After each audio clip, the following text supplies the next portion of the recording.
they say love makes you blind. Well, I must have been legally blind, because I was about to marry a woman who deserved an Oscar for Best Actress in a Romantic Betrayal. Some guys get cold feet before a wedding. I got a front row seat to my fiancé's side activities. But don't worry, I didn't run. I made sure the wedding went ahead, just not in the way she expected. I guess I should start at the beginning, back when I thought my life was falling perfectly into place. My name's Jake, and at the time, I was 29, living in Austin, Texas. I had a solid job as a software engineer, a good group of friends, and what I believed was a rock-solid relationship. I wasn't some clueless guy who jumped into love without thinking. No, I took my time. I met Ashley when we were both 25, at a friend's 4th of July barbecue. She was everything I thought I wanted. Smart, funny, and effortlessly charming. She had this way of making you feel like the most important person in the room when she talked to you. And, of course, she was gorgeous, long brown hair, bright green eyes, the kind of smile that could get her out of a speeding ticket. She worked in marketing, and from the moment we met, we just clicked. We spent that whole barbecue talking, completely ignoring everyone else, and by the end of the night, I knew I wanted to see her again. The first few years of our relationship were great. We traveled together, tried new restaurants every weekend, and spent lazy Sundays binge-watching crime documentaries. She made life exciting. She had this way of convincing me to try things I'd normally avoid: skydiving, salsa dancing, even a painting class where I discovered I have the artistic skills of a toddler. I was happy. More than happy. I was convinced Ashley was the one.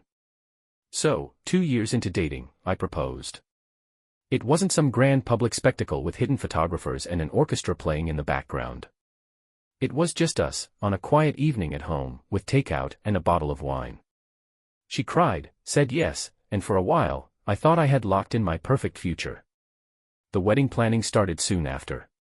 Ashley, true to her Type A personality, had a Pinterest board filled with wedding ideas before I even bought the ring.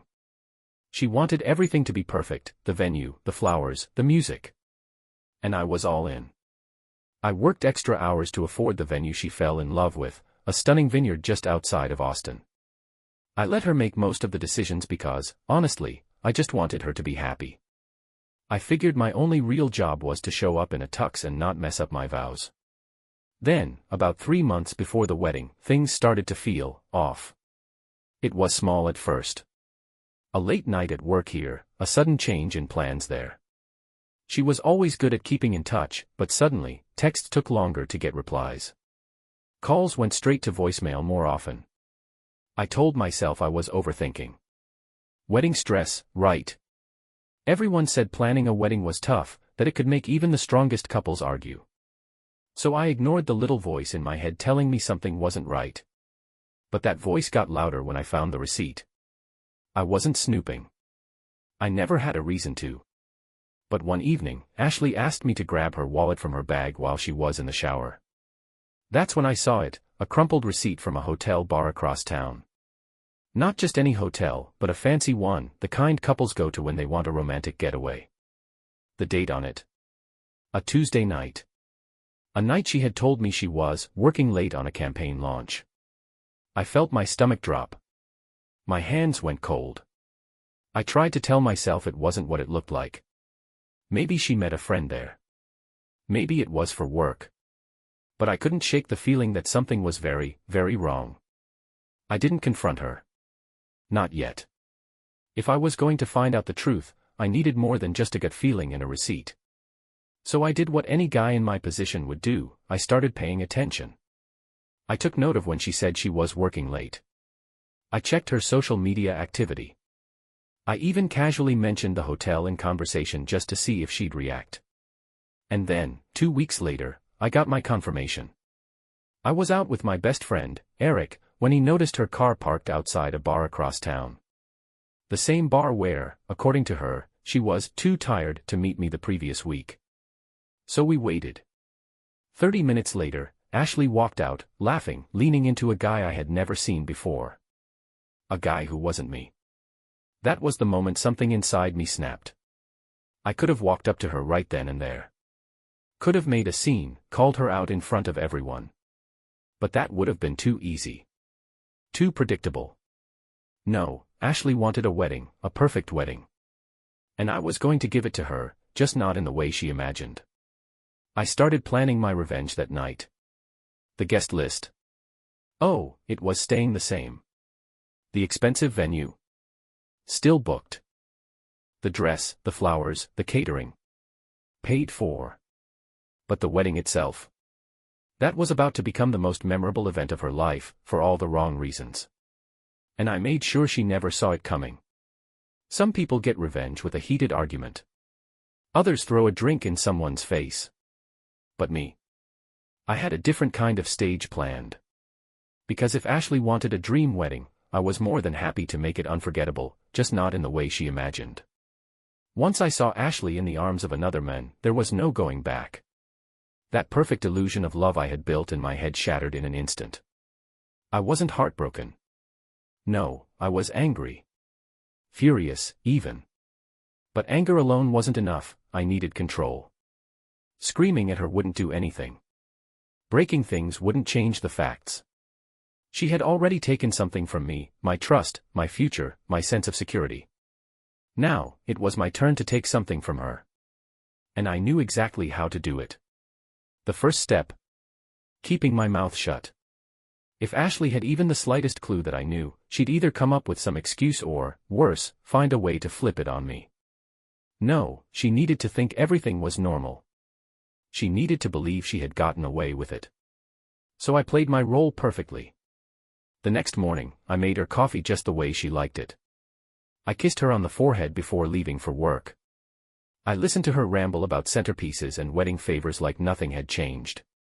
And when she talked about how excited she was to become my wife, I smiled and told her I couldn't wait either. It was almost too easy. Ashley thought she was in control. She thought she was playing me. But what she didn't realize was that, from that moment on, every second, every conversation, every little interaction was a carefully calculated step toward the grand finale. Now, I just needed to gather my evidence. I wasn't an idiot. A single hotel receipt and one suspicious night out weren't enough. If I was going to do this, I had to be smart.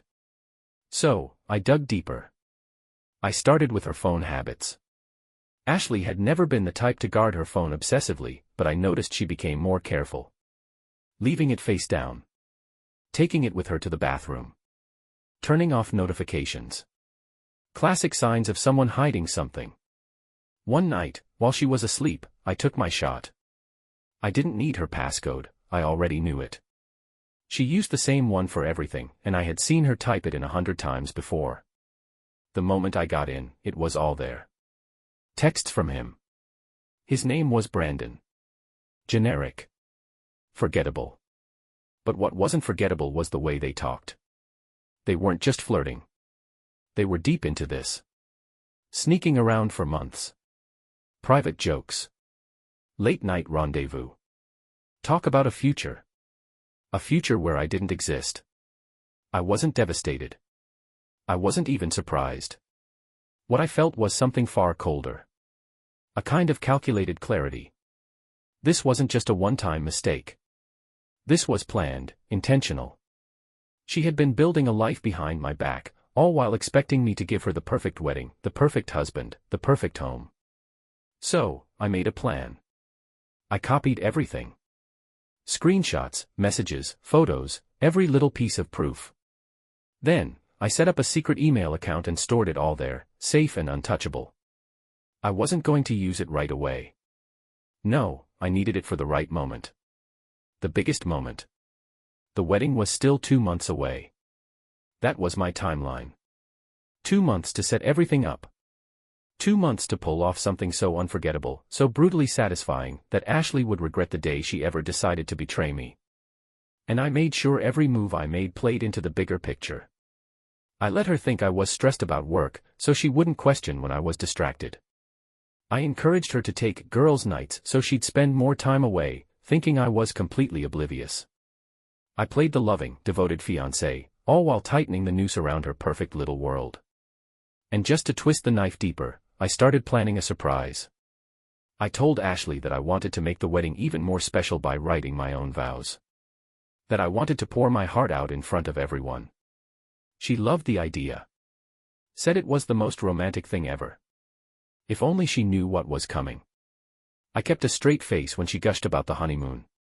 I nodded along when she talked about moving into a bigger house. And every time she kissed me, every time she said, "I love you," I swallowed the bitter truth and smiled right back.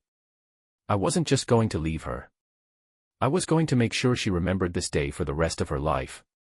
The wedding day had finally arrived. 2 months of meticulous planning, careful deception, and playing the perfect fiancé had led to this moment. Every detail had been arranged, every piece was in place. Today wasn't just a celebration, it was a reckoning. The venue was breathtaking.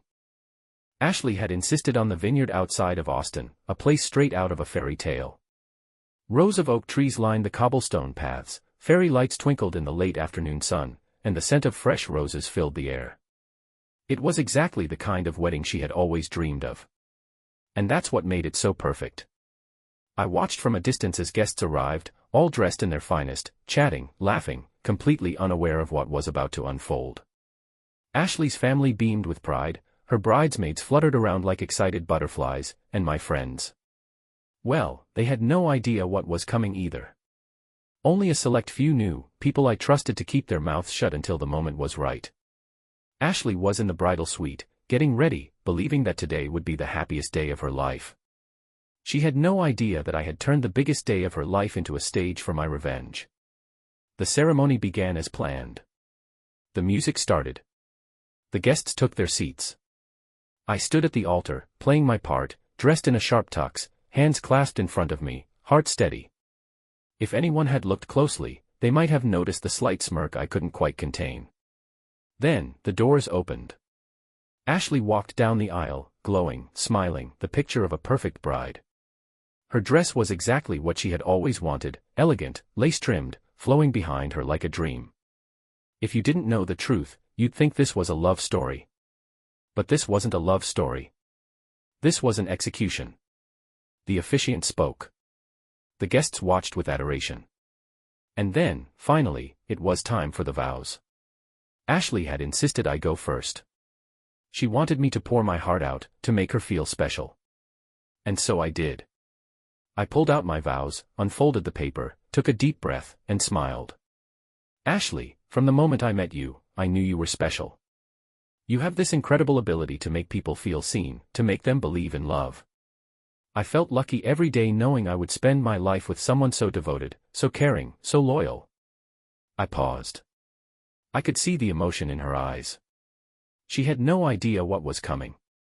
But loyalty is a funny thing, isn't it? Some people promise it with words, but show something very different with their actions.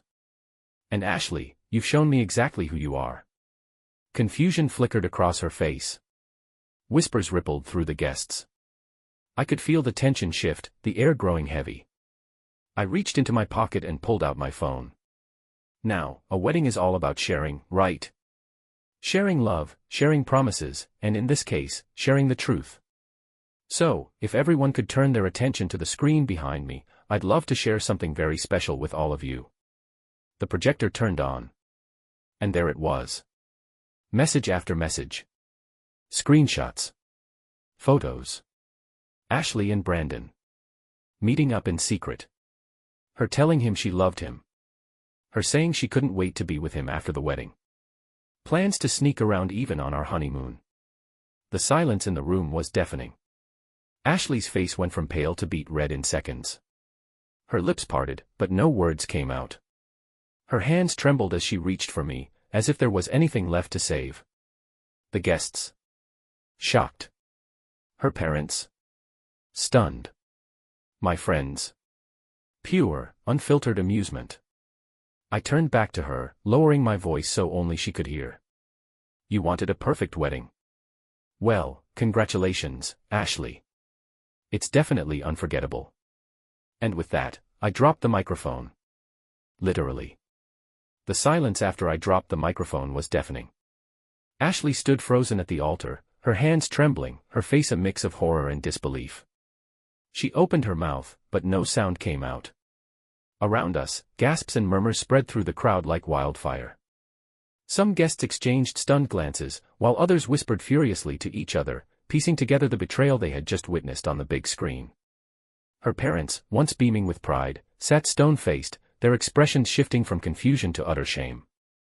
Ashley's mother clasped a hand over her mouth, her eyes wide with disbelief.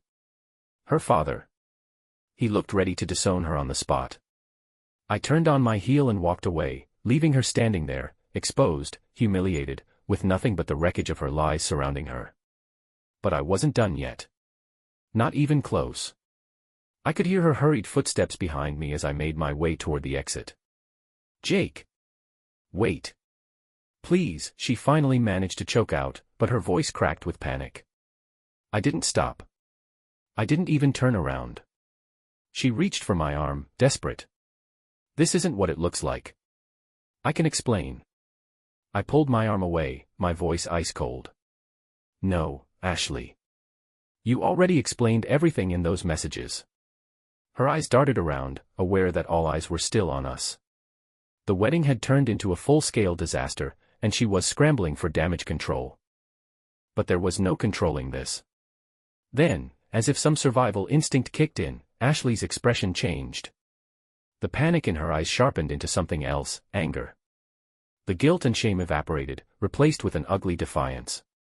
"Oh, so this is how you handle problems," she hissed under her breath, her voice low but venomous. "Embarrassing me in front of everyone. Acting like you're some perfect victim." I laughed. Actually laughed.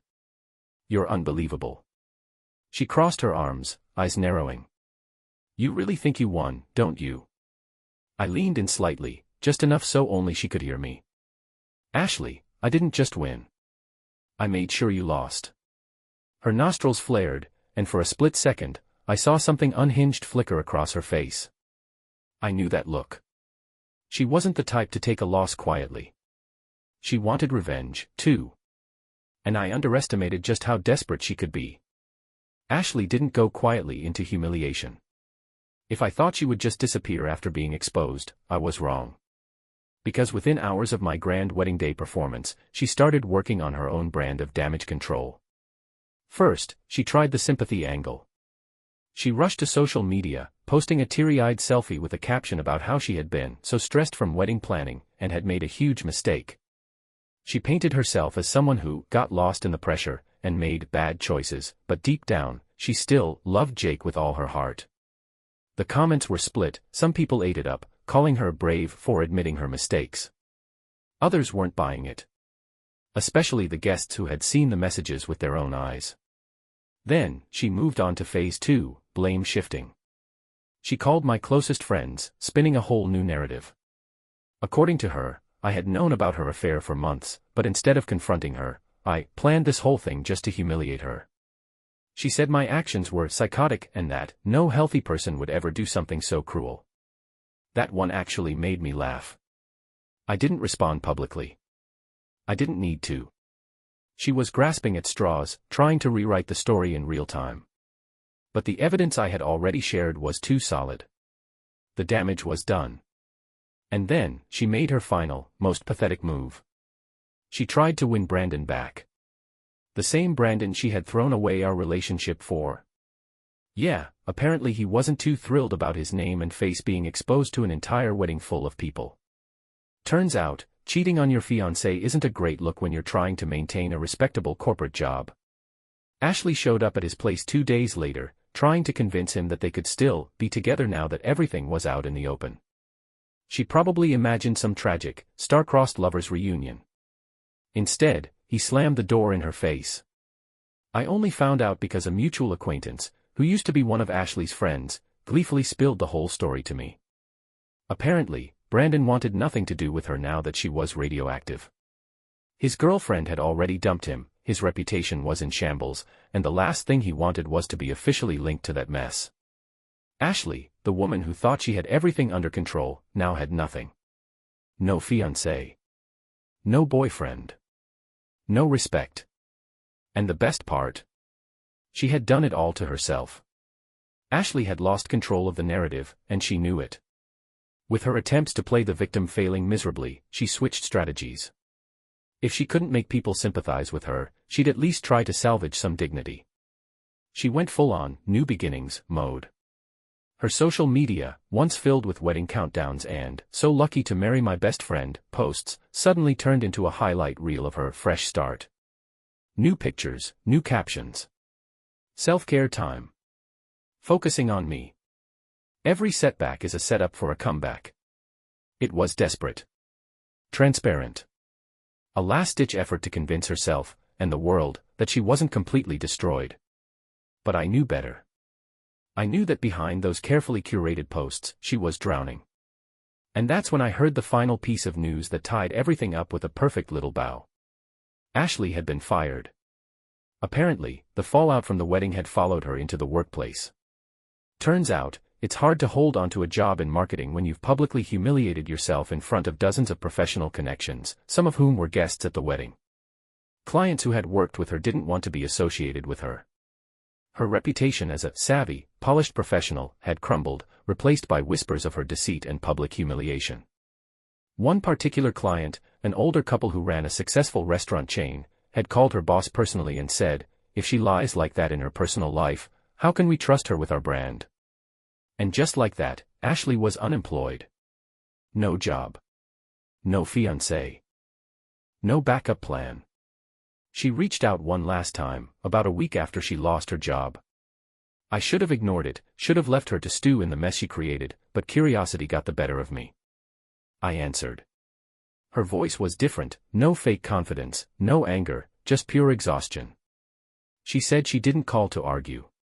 She just wanted to understand why. Why what? I asked. Why you did it that way. I let out a small laugh. Because you deserved it. A pause. Then, in the quietest voice, she whispered, "You really hate me now, don't you?" I didn't answer. I didn't need to. Ashley wasn't stupid. She knew the answer. That was the last time we ever spoke. Months passed. The chaos settled.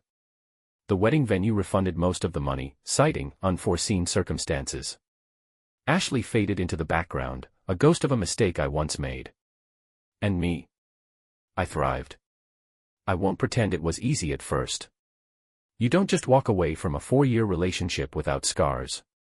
But I had something Ashley never did: integrity. I had the support of people who truly cared about me. And most importantly, I had peace. The weight of her betrayal, the suffocating feeling of being played for a fool. Gone. Replaced with something lighter. Something freer. And as for love, well, let's just say, I wasn't in a rush. But when I finally did meet someone new, someone genuine, someone who actually understood loyalty, I knew one thing for sure. This time, I wouldn't be walking into another beautifully wrapped lie. Ashley taught me a lesson I'd never forget. And I made sure she'd never forget me, either. And that, my friends, is how I turned what should have been the worst day of my life into a masterpiece of revenge. Some might say I went too far. Others. They call it justice. Me. I call it the best decision I ever made. Ashley wanted a perfect wedding, and I made sure she got one, just not in the way she expected. But now, I want to hear from you. What would you have done in my place? Was my revenge too much or not enough? Drop a comment below and let me know your thoughts.